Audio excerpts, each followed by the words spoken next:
All right. Hello, everyone. Welcome to the White House.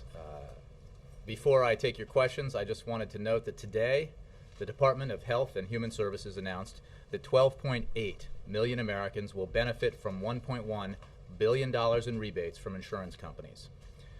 These rebates will be delivered by August 1st. The rebates were made possible by the Affordable Care Act, which generally requires insurance companies to spend at least 80% of consumers' premium dollars on health care, not advertising, bonuses, or overhead. If insurance companies do not meet that standard, they must provide rebates to their consumers. The rebates are just another example of how the Affordable Care Act is giving consumers a better value for their health care dollar and making our health care system stronger. I'm sure there'll be a lot of questions about that and perhaps on other issues. Ben Feller. Thanks, Jay. I wanted to ask about Fast and Furious, the move by the House panel to cite the Attorney General for contempt. Historically, in these standoffs, there's some arrangement reached between the White House and Congress to prevent a potential fourth fight that could hurt either side. Can you tell us if there's any such effort underway right now between the White House and Republicans on the Hill?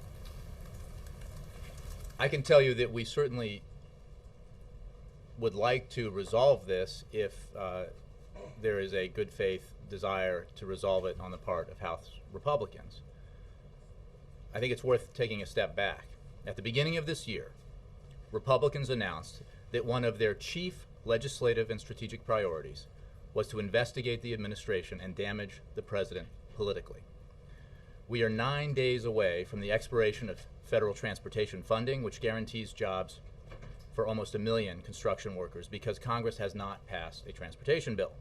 We are 10 days away from student loan rates doubling, potentially impacting over 7.4 million borrowers. Yet, instead of creating jobs or helping the middle class, congressional Republicans are focused on this politically motivated, taxpayer-funded election year fishing expedition. The problem of gun walking was a field-driven tactic that dated back to the previous administration, and it was this administration's Attorney General who ended it. In fact, the Justice Department has spent the past 14 months accommodating congressional investigators, including producing 7,600 pages of documents and testifying at 11 congressional hearings. Yet, Republicans insist on moving forward with an effort that Republicans and objective legal experts have noted is purely political. Given the economic challenges facing the country, we believe House Republicans should instead be engaged in efforts to create jobs and grow the economy, rather than political theater. So you think it's political theater, but is there something happening behind the scenes? Do you think there is a good faith effort that could be had here to resolve this? Look, as you know, the Attorney General requested a meeting with the chairman of the committee. And while I would refer you to the Department of Justice for more details, made an effort to reach a resolution on this matter. And it is certainly in our, we believe, worth the effort of trying to find a solution. But we have to have a willingness on the other side to work with us to find that solution. It is important for the public to know. The public, by and large, is not particularly aware of this matter, that every document related to the Fast and Furious operation has long since been provided to congressional investigators. And as I noted before, this is an operation and a tactic that was generated in the field during the previous administration that when it was discovered by the Attorney General, when he became aware of it, he ended it in this administration. He referred it to the Inspector General for investigation. It has been recognized by the Attorney General and others in this administration, including the President, as a flawed tactic that needed to be ended and investigated, and this administration has done that. What this is about, after all this time and all these documents and all the testimony, is an attempt to score political points. I think it's speaking of flaws, a flawed attempt, because it is this approach, I think, that explains, at least in part, why this Congress has the lowest public approval ratings of any in memory, if not history. So that is our view of the matter. Last question. Can you clarify or elaborate on what you mean by every document has been provided when the President has exerted privilege on some documents? Correct. The issue here is about after the fact internal documents that have to do with the executive branch's ability to operate appropriately and independently in response to congressional investigations and media inquiries. Everything that has been, every piece of documentation that relates to the operation itself. If the interest here is in the operation, how it came about, its origination, how it was approved, why such a flawed tactic was employed, that has been provided to congressional investigators. The assertion of privilege has to do with the protection of the executive branch's capacity enshrined in the Constitution and the separation of powers to deliberate independently and respond appropriately to congressional investigators' requests and to media inquiries. I would note also that, as I said, the Attorney General referred this matter, when he learned of it and put a stop to it, to the Inspector General. The Inspector General has access to all the documents at issue here and is investigating at the Attorney General's request. Reuters and then Jake. Thanks, Jay. On the resignation of the Commerce Secretary, does the President plan to nominate somebody else and try and get them confirmed? Well, first I would refer you to the President's statement thanking John Bryson for his service, noting Mr. Bryson's many decades of service both in the private sector and the public sector. And I would refer you to Secretary Bryson's letter explaining his resignation. Dr. Blank, Becky Blank, will serve as acting Commerce Secretary. If we have a personnel announcement to make beyond that, we'll let you know. But the President has a lot of confidence in Dr. Blank. She has served in this position already and did it quite well, and has a great deal of confidence in her ability to carry on the important work that the Commerce Department does. So that's a no. There's no plan. No, I said that if we had a personnel announcement to make, we would provide it, and we will if and when we do. Okay, let's try on another thing. There's a story in the Times today about the CIA helping allies make sure that weapons don't get into the wrong hands in the Syrian opposition. I don't know that I can get you to talk about intelligence matters, but I wonder if you could talk about how much you know about the opposition and how much confidence anyone can have that weapons that go to the Syrian opposition stay out of the hands of potential foes. I appreciate what you noted, because I'm not going to discuss intelligence matters. I can say that as a general matter, and this is something I've noted before, that part of this period of helping the opposition consolidate itself has been one where we have evaluated who makes up the opposition, and we've certainly noted that there are some elements of the opposition that are not necessarily friendly to the United States. They do not make up the bulk of the opposition, and the opposition is not entirely unified, as you know. But again, that would be a separate matter from the issue that you raised at the top of the question. So how much confidence do you have that you know enough about the opposition that you can actually direct the flow of weapons in the right direction? Well, again, I'm not commenting on an article, so I can't. I can only say to you that our position on providing lethal assistance has not changed.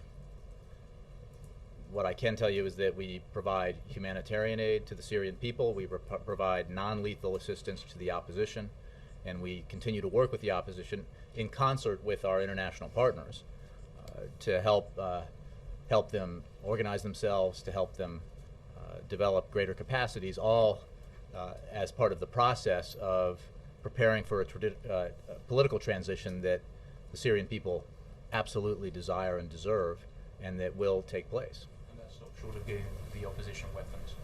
Again, we do not, as a matter of policy, provide lethal aid to the opposition. Jake.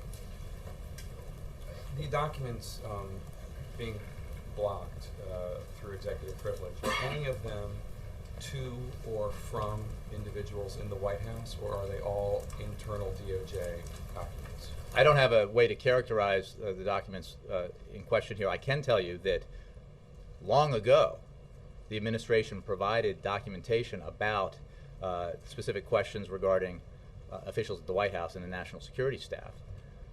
That was a long time ago, again, which speaks to, that was last fall, speaks to how prolonged this political investigation has been ongoing.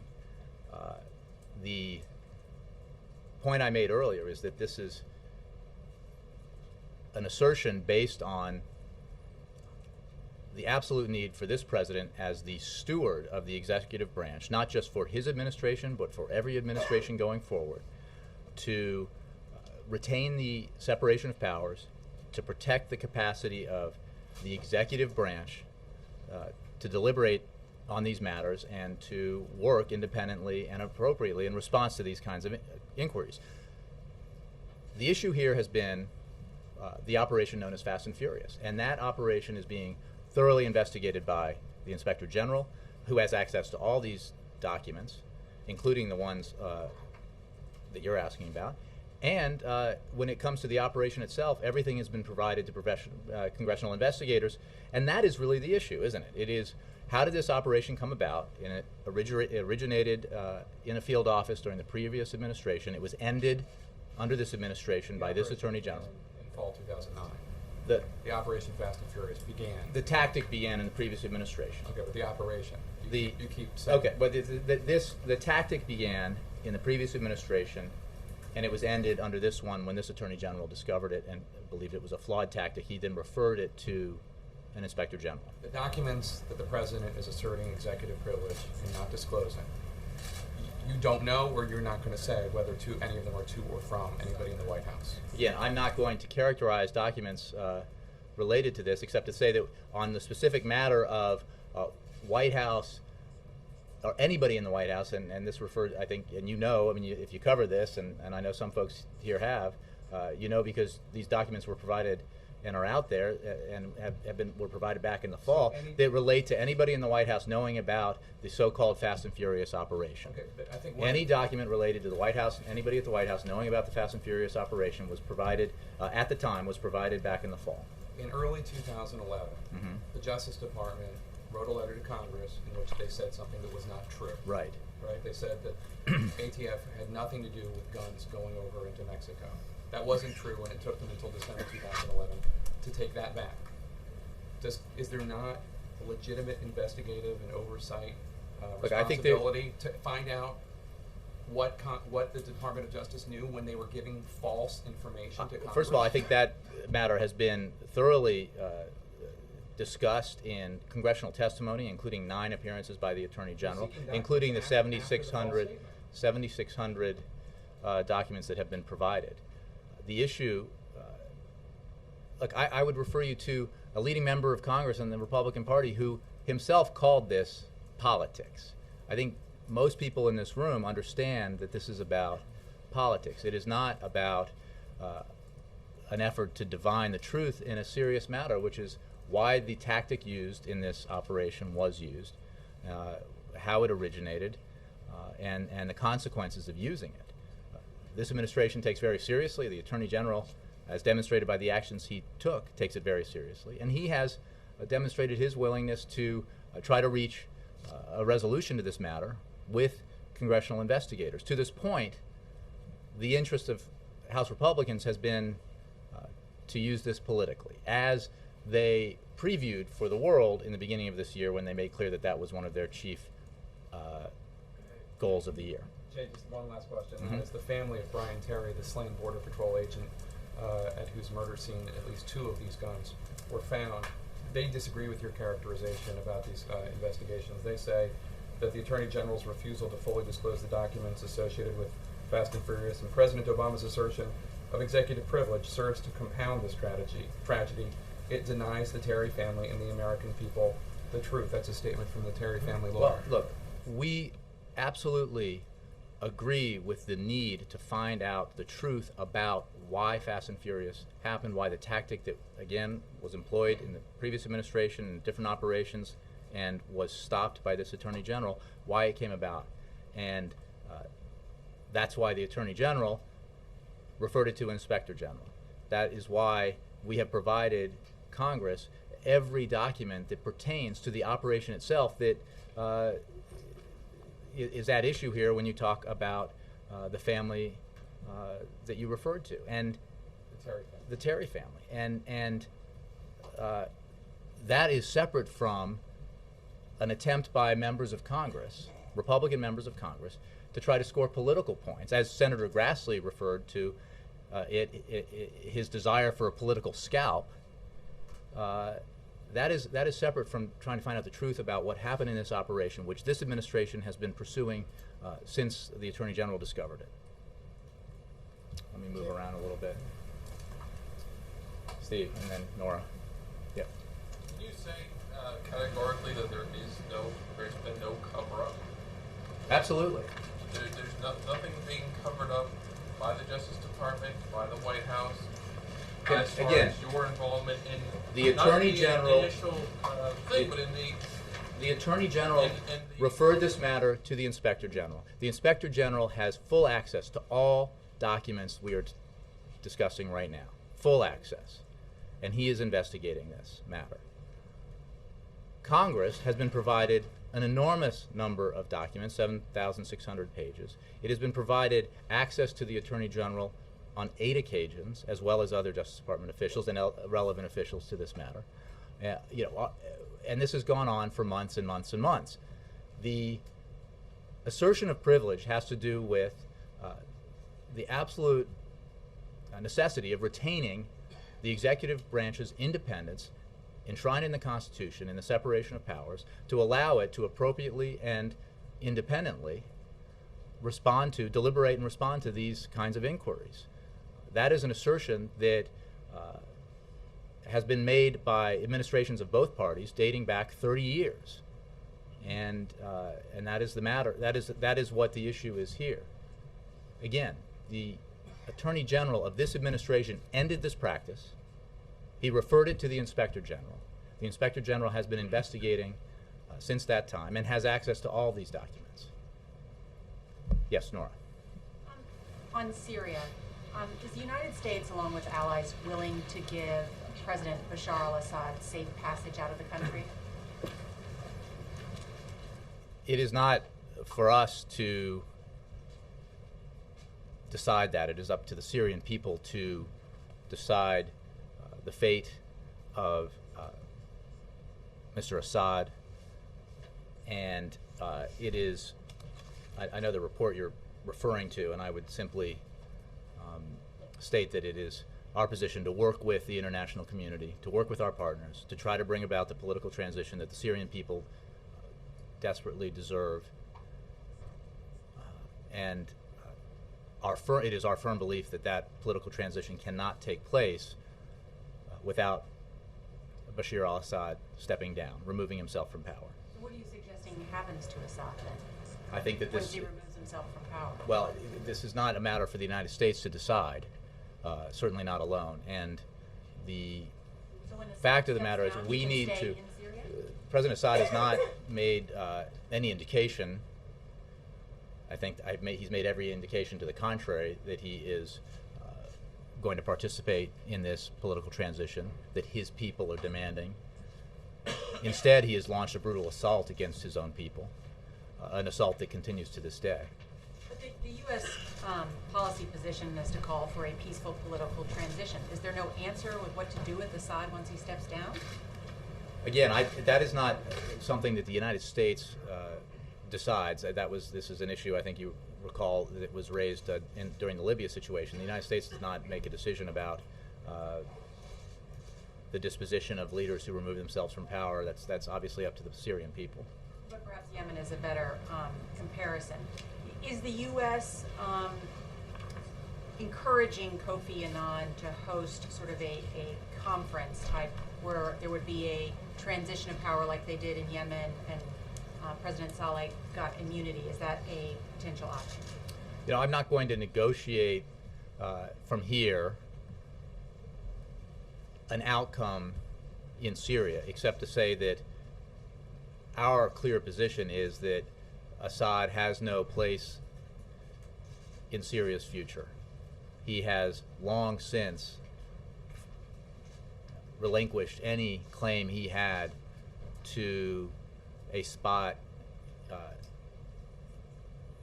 in Syria's future as its leader by the horrific actions he's taken in an effort to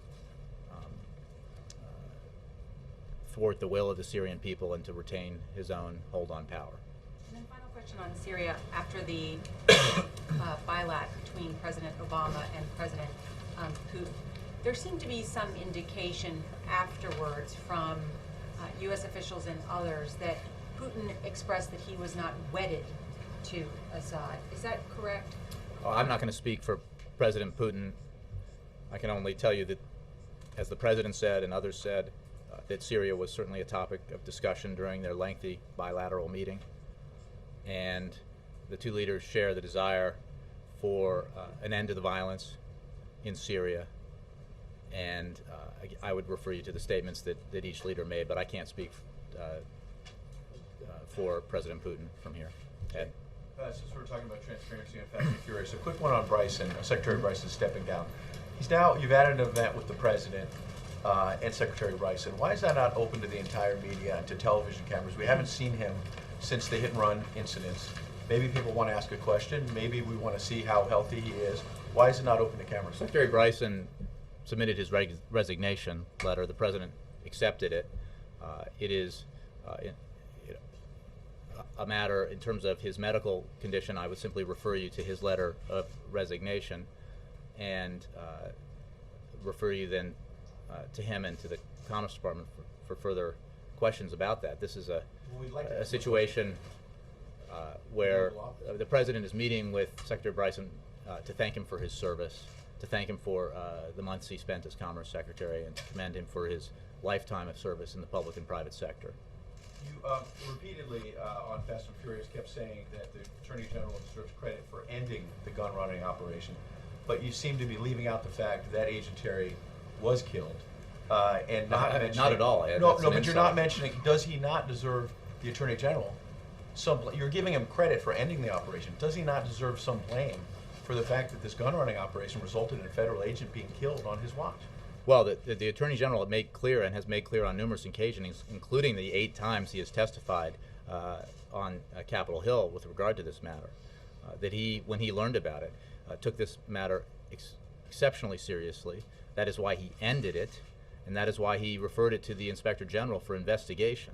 This is a tactic that was employed in operations in the prior administration, during the prior administration. It was a field-driven tactic. It was not something that was generated out of Washington. When it was discovered by the Attorney General, he put an end to it, and he launched or requested an investigation into it.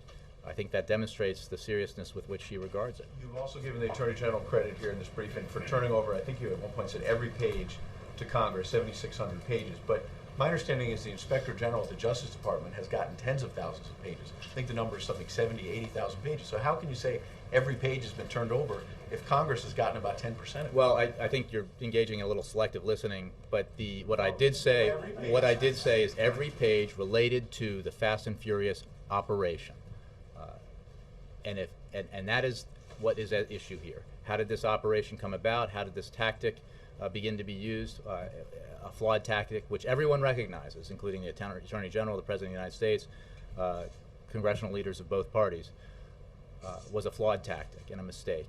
And that's why this Attorney General referred this matter to the IG for investigation.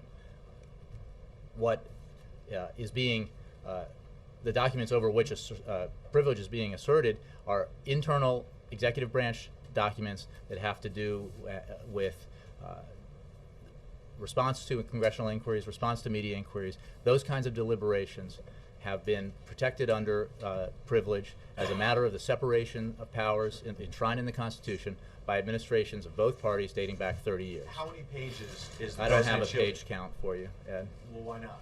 I mean, you have given I us just no don't. information about what is covered by what the president is claiming executive privilege on beyond the broad protecting advisors' advice. As you, I think, perhaps more than others, given the interest in this at your network, knows, the administration, principally the Department of Justice, has cooperated extensively with congressional investigators, provided extensive documentation. The administration has even provided documents related to an interest in whether or not people in the White House knew of this operation at the time, and provided that let me finish, please, Ed, and provided that last fall.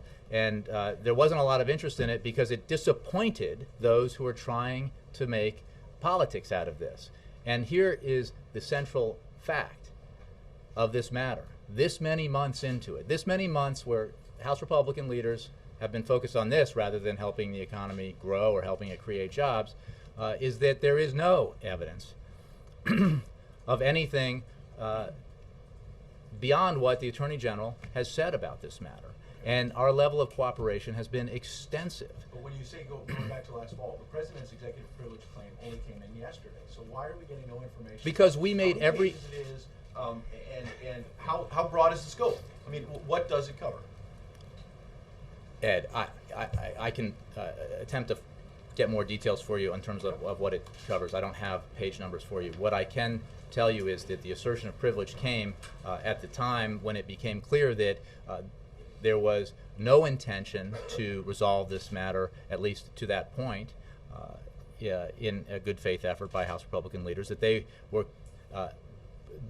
committed to their previously publicly announced intention to hold a contempt vote, a highly political gesture, a completely partisan vote.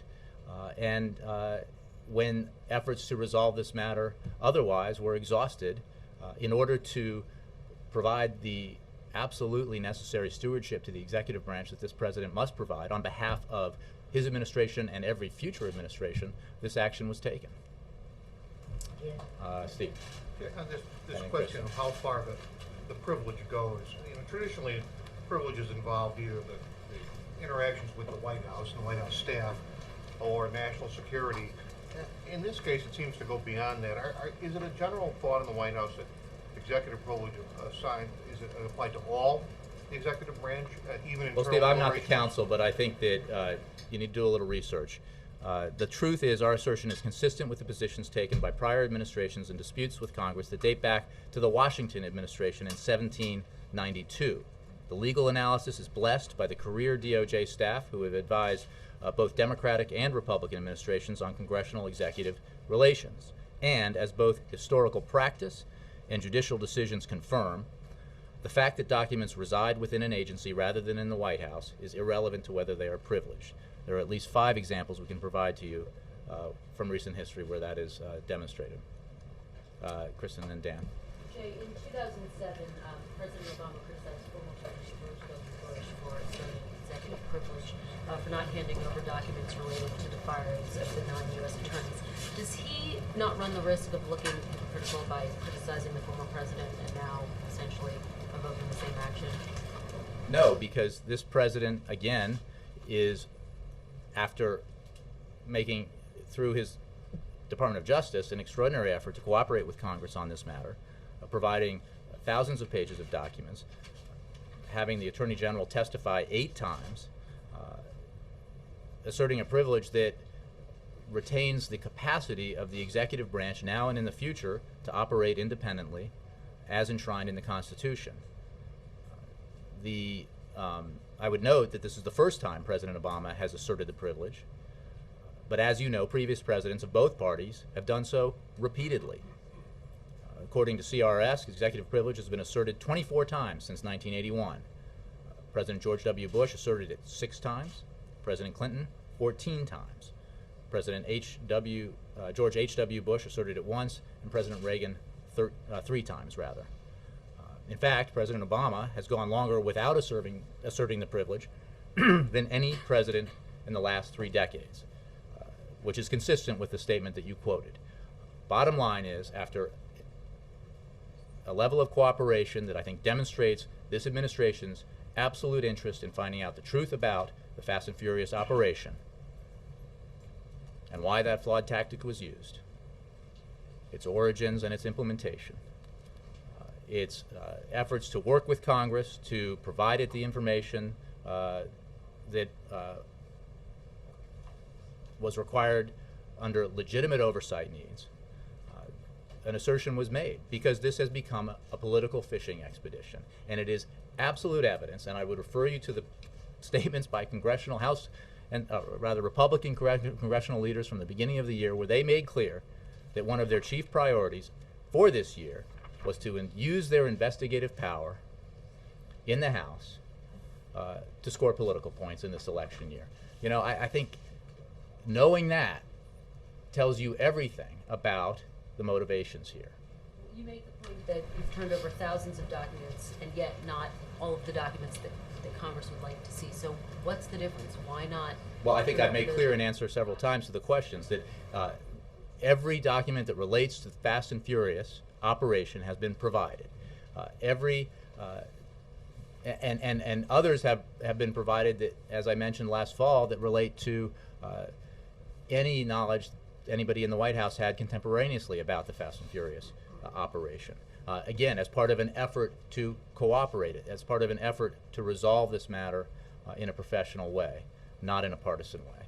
Unfortunately, there has been a clear commitment by the chairman involved and leaders in the Republican Party in the House, but also in the Senate, to try to turn this into a political issue. And I think it is worth checking in with the American people as to whether they think that is worth the effort, that is what they want Congress to be doing at a time when Congress could be passing bills tomorrow that would keep 1 million construction workers on the job in this country, in this economy. They could be passing bills tomorrow that would ensure that teachers would not be laid off, and that teachers that have been laid off would return to the classroom. They could pass a bill tomorrow to provide access to historically low mortgage interest rates to Americans across the country during a period where we're still very much recovering from a terrible housing, having the housing bubble burst,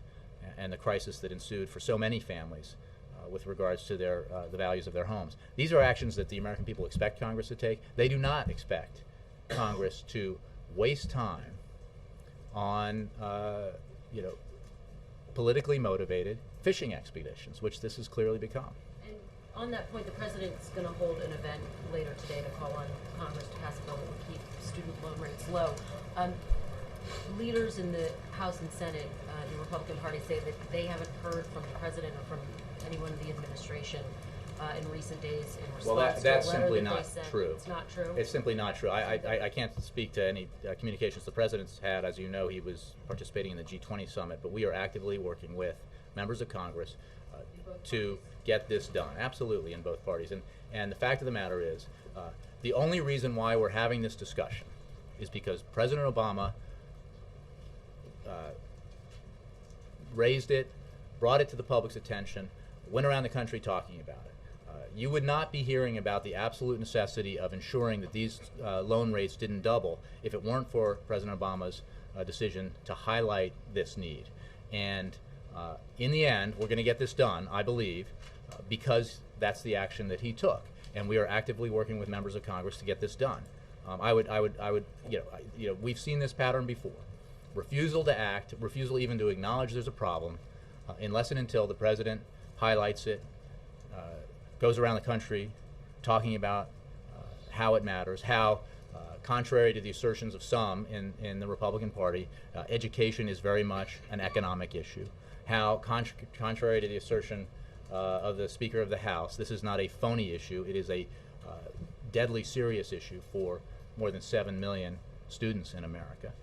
And that's why we have to take action on it, and that's why in the end we believe that we can get there and get it done. Well, have you gotten closer to determining what a pay for would look like? I think that I will not negotiate from here the particulars, but the answer is yes, broadly speaking, because as you saw, which again is part of the pattern, when there was a recognition by Republicans that this had to be done because the public insisted on it, there was a kind of a slightly angry effort to have a scalp thrown in by having non-germane, irrelevant pay-fors attached to it. But now we're getting to a point where we can hopefully reach an agreement that everybody can sign on to that will ensure that in just a few days these loan rates won't double for 7.4 million or 3 million American students. I think Dan, yeah. During her press conference this morning, Nancy Pelosi suggested that Republicans were going after the Attorney General because he has been fighting voter suppression in various states. And in fact, as she wrapped up her press conference, she again reiterated that point. Does the White House share that view?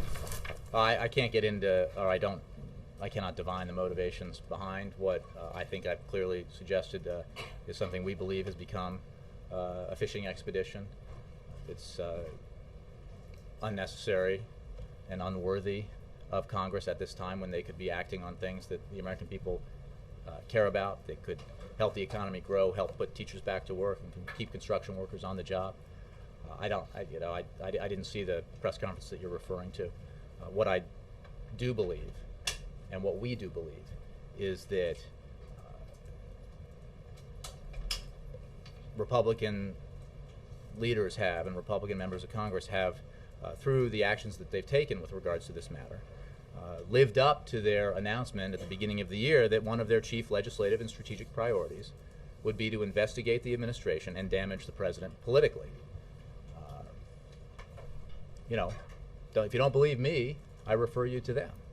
They said it, and they're acting on their own agenda, which is unfortunate for the American people. Earlier you said that you would like to see this resolved. As part of that resolution, do you see a point where the White House, the administration, would be willing to hand over these documents in question, perhaps with some conditions? No, I'm not going to negotiate from here how that would work. I'm not the appropriate person to do that either in here or with members of Congress. I would simply say that we have made every effort to resolve this matter, to cooperate with Congress, to provide the adequate response to the legitimate oversight interests of Congress. We believe very strongly that there is an absolutely appropriate role for legitimate congressional oversight, and that's why we have cooperated as extensively as we have with this investigation and others. It may be why, as I pointed out in response to another question, given the history of assertions of privilege of this kind in the last 30 years, this president is asserting it for the first time at the latest point of any history in those, at the latest point in his term of any president in those past 30 years. But there is a point beyond which it is his responsibility as steward of the executive branch to the American people and to future presidents and future administrations to retain the congressionally enshrined separation of powers, to retain the capacity of the executive branch to deliberate and consult internally so that it can appropriately and independently respond to inquiries like this. The Bryson case, is the White House conducting any kind of inquiry into those accidents, or is this just a police investigation? The White House is not, and again, I would simply note that on this day that Secretary Bryson has submitted his resignation and the President has accepted it, that our interest is very much in thanking Mr. Bryson for his service, both in this administration and his service both in the private and the public sectors over the many years, and to wish him well. Dave. Yes, Jay, you said to an earlier question that there was no White House cover-up involved in these documents that the President has declared a privilege on. And you also said, just again, that the President is trying to protect the constitutionally enshrined power of the executive branch to make decisions independently. In the documents in question, is there any information that, if put on the public record, would jeopardize national security interests or embarrass the White House? Well, those are... I'm not going to give you a readout of documents that are under question here and relate to the assertion of privilege. What I can tell you is that there is nothing in these documents that pertains to the Fast and Furious operation, and there, and I would simply note and have you ponder the fact that the Attorney General referred this to the Inspector General for investigation, and the Inspector General has access to all documentation as a member of the executive branch. And I guess the question we is, have. are you declaring it mostly on principle to ensure this separation of power? This is or all. there This an is, issue of thank you national for security? phrasing that. This is entirely about principle. It has nothing to do. No. This has nothing to do. We have been absolutely clear about the fact that this operation, used a tactic that originated in a field office that was flawed, that was wrong, and that had terrible consequences for the Terry family, and should not have been employed. And this Attorney General, when he learned about it, put an end to it and referred it for investigation. I think that is long before this became an issue for House Republicans to politicize. This was something that the Attorney General made sure was being investigated by the Inspector General.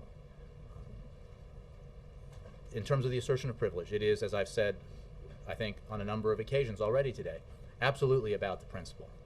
It is not something that the President takes lightly. He does it because it is his responsibility as steward of the executive branch to retain the capacity of this administration and every administration going forward to function appropriately and independently from the congressional branch of government. And I think, again, in answer, I think, to Ed's question about why is he doing it just now? Because we have been working so hard to cooperate and reach agreement with congressional investigators as they pursued their legitimate oversight into Fast and Furious operation. But as they've made clear in their own statements, that's not what seems to be the motivating factor here. Yeah, Jared. Is there a search underway for a permanent replacement for Bryson, or who would head that? I don't have any personnel announcements to make, and if I do have one, I'll be sure to let you know. Search, not a Dr. not Blank has or- been acting Commerce Secretary in the past. She did an excellent job. The President has full confidence in her ability to serve in that capacity again. Today we are thanking John Bryson for his service. And a follow-up. Yeah. For the last couple of days, Senator Marco Rubio has expressed frustration that he wasn't consulted before the President made his immigration policy announcement. Why not? Considering he said he was working on something along the same lines. Well, Congress has had the ability to act on this ever since Republicans blocked the DREAM Act, even though it had a majority vote in the Senate. And what the President made clear in his statement in the Rose Garden on Friday is that this is a temporary solution. This is not a permanent solution. Congress needs to act so that we have a permanent solution. This is, and then to your point, this is an announcement, first of all, made by Secretary Napolitano. It has to do with building on an enforcement decision and about prosecutorial discretion, and this is about implementing our enforcement priorities. It is not about, as it has been reported as an executive order. Let's just be clear, it is not an executive order. This is an announcement made by Secretary Napolitano that is about the enforcement of our priorities, which, as I think we've made clear and demonstrated by the numbers, we believe should be focused on those who are criminals and those who are dangerous. And that is what this new development that the President discussed in the Rose Garden that Secretary Napolitano announced is aimed at, which is ensuring that we are enforcing the law in a way that makes the right decisions in terms of priorities and does not unfairly and unnecessarily punish people who come to this country through no fault of their own, often as infants or young children, who consider themselves American and are American in most ways, who contribute to this society and could be staffing our labs and attending our colleges, and that's what this is focused on. But is there a way to build support? I mean, reaching out to a senator who clearly has a lot of... Look, the President has made clear all along that he is very interested in a legislative solution to this situation. Well, we have, broadly speaking, reached out to members of Congress. Look, we have a situation here where the nominee of the Republican Party, the head of that party at this point, has said he would veto the DREAM Act. That is not encouraging as a sign of cooperation or willingness by Republicans, unfortunately, to... Well, Senator Rubio is one Republican. he's not new around. And what we learned when this was voted on at the end of 2010 is that Republican opposition put an end to the majority's support for passage of the DREAM Act. Now, if there is a change of view, this president would welcome that and hopes that Congress will act, because the announcement made Friday is not, by any means, a permanent fix to this problem. Olivia. Olivia. You've heard Republicans calling for Attorney General Holder to step down or be fired in the last couple of days. Has anything happened in the last 48 hours that has dampened either the president's friendship with or confidence in him as Attorney General? Absolutely not. I would refer you to my comments about partisan fishing expeditions and political theater, and one of the causes and consequences of Congress with the lowest recorded approval ratings in history. Would you favor us with a regards to that statement matter. of confidence in the Attorney General then? The president has full confidence in the Attorney How General. far will the president go in standing by Eric Holder in the midst of all this? I'm not sure what that means. The Will president has the full president come out confidence. making a statement? Will the president talk to congressional leaders, particularly Republican leaders?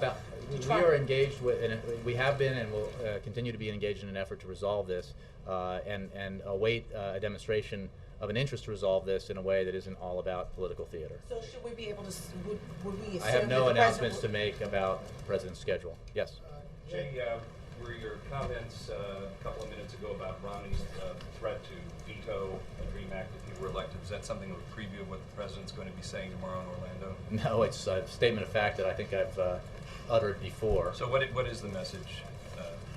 Well, I don't have a preview for the president's remarks. I simply, in regard to questions about why there was not congressional action on the DREAM Act, I pointed you to a vote that took place where 55 United States senators voted yes, and the vast majority of Republicans blocked passage of it through the filibuster. So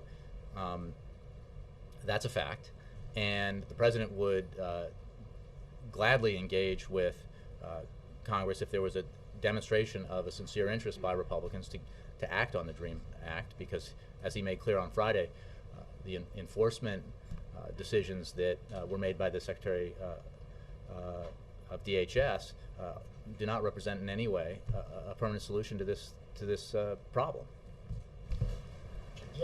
Sorry. So much interest today. All right. Thanks. Setting Did you aside say the most something? recent enforcement action on immigration, this morning Senator Rubio said in the year and a half he's been in the Senate, he's not had one conversation with anyone in this administration about immigration. So, Well, if I'm the not aware president that is serious Senator. about a I'm not bipartisan aware that the solution- senators called expressing interest. The fact is that there was a vote on the DREAM Act, and it failed despite receiving a substantial majority, and it failed because of overwhelming Republican opposition. If there's a change in that disposition, the president is very happy to engage with Congress to achieve the kind of legislative solution that is absolutely required.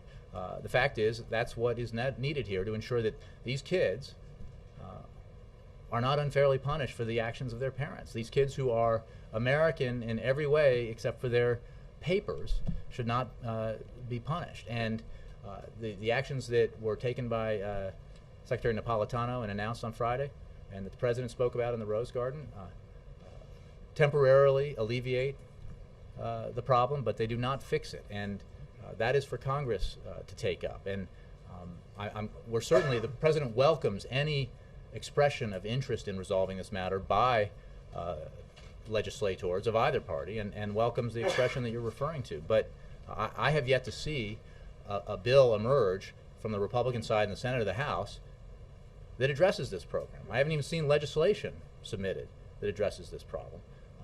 And if there's a sincere effort to do that, I'm sure, I can guarantee you the president will be happy to see it. I'll take one more. So GOP leaders in the House and Senate are insisting that you guys have not reached out to them on the student loan issue, responded to their May 31st letter. So if I you're don't not know talking to which. them, who are you talking I don't know to? which. A response to a public letter that was that where they called it a phony issue, or where they called it not an economic issue. We are engaged with Congress in trying to get this done. I don't have a roster of which members or which staffers. We are certainly engaged with Congress. I don't have a roster of with whom, but it obviously requires both parties to get this done, and therefore we are working with Congress, broadly speaking, to get it done. And the only reason, let's just remember, the only reason why we're talking about this is because the president made it an issue. It wasn't in the Republican budget. Rates would have doubled. Rates would double under the Republican budget's proposals. The president thinks that is a terrible thing to do to students right now, and that's why he made it an issue. And it's only because the president sort of raised the volume on this that there is now pressure on Republicans in Congress to do the right thing and take action so that 7 million plus American students don't see their interest rates double. So you're talking to Republicans who are not in leadership then? I'm not sure the purpose of the question. I don't have in front of me a list of the contacts. One name though, so we could just call them and say, "Are you guys in talks?" Because is this like, because you guys are interested in a gotcha? Oh well, he's not talking to this person. They're trying to reach out to you. You're saying we're talking to them, and you can't name them. I can guarantee you that this is being worked at by this administration with Congress. I just don't have names for you, Ed. I'm sorry. But is it the committee chairman, or? You know, here's what's going to happen when it gets resolved, and I think it will. It will not be a miraculous conception. It will be the result of negotiations between this administration and Congress. Broadly speaking, Congress. That includes Democrats and Republicans. Thanks very much. We're being told by McConnell's and Boehner's office specifically that it's not true. I mean, Well, what I can tell you is that there are consultations going on in Congress that involve the administration to get this done. I don't have, again, they know it, you know, I don't have specific names for you to provide. It is irrelevant whether or not I have a roster of names. What I can tell you is it's being worked on by this administration, and it's, we hope, going to get done, again, because they know it has to get done because the American people are demanding that it get done, because it is entirely unfair to not take action to ensure that these loan rates don't double. And as I said to Ed, if it does happen and we get this done in time to prevent the doubling of the rates, it won't be an accident. It'll be the result of conversations, discussions, and negotiations that involve the administration and Congress. Thanks.